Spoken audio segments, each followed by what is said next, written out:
Mais où tu vas avec 4e mandat? Dans 10 secondes top, un coup de tonnerre électoral a secoué la Côte d'Ivoire. Et ce que a dit Gbagbo change tout. Restez branchés. Bienvenue sur Actu Mystère, ici ton nom. Aujourd'hui, on s'attaque à un moment politique chargé, la première place prise par Ado au premier tour de l'élection ivoirienne et la réaction de Gbagbo face à ce renversement. Pour bien voir l'ampleur du choc, rappelons brièvement le décor, Gbagbo, ancien président et figure de l'opposition historique en Côte d'Ivoire.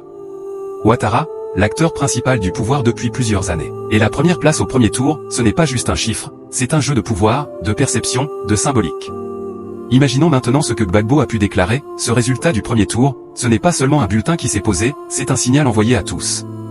Mon adversaire arrive en tête, mais ce n'est pas la proclamation d'un triomphe, c'est l'ouverture d'un chantier. À vous, électeurs, vous avez marqué une tendance. À nous, nous avons une charge. Restons vigilants, car la démocratie ne vit pas d'avance, elle vit d'équilibre. Ne vous laissez pas charmer par la première place, elle peut être une rampe ou un piège. Alors, que révèle ce discours ? 3 grands enjeux se dégagent. 1. Légitimité repensée. Quand Ouattara prend la première place, Gbagbo ne peut plus se poser uniquement en outsider. Il doit adapter sa stratégie. 2. Mobilisation de l'opposition. En insistant sur la vigilance, Gbagbo adresse un appel à ses partisans, ne relâchez pas la pression. Il jette les bases d'une mobilisation post-résultat.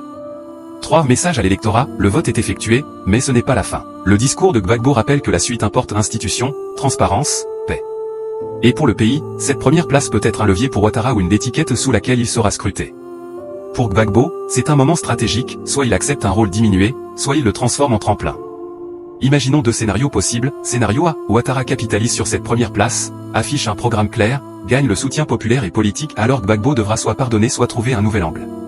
Scénario B, l'opposition reprend du poil de la bête, Gbagbo applique son discours, mobilisation, alliance, usage des institutions et Ouattara se retrouve avec une avance, mais sous haute pression. Et maintenant, la question qui vaut son pesant d'or, qu'est-ce que Gbagbo va faire maintenant? Va-t-il consolider une base tournée vers une seconde ère politique? Former de nouvelles alliances surprenantes? Ou opter pour un retrait tactique et observer? Tu, spectateur, es au cœur de ce suspens.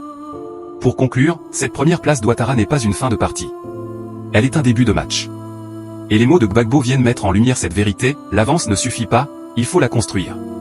Et maintenant, j'aimerais que vous réagissiez, selon vous, cette première place d'Ouattara est-elle un atout solide, ou bien une cible pour l'opposition? Tapez atout ou cible dans les commentaires, et surtout, expliquez-nous pourquoi.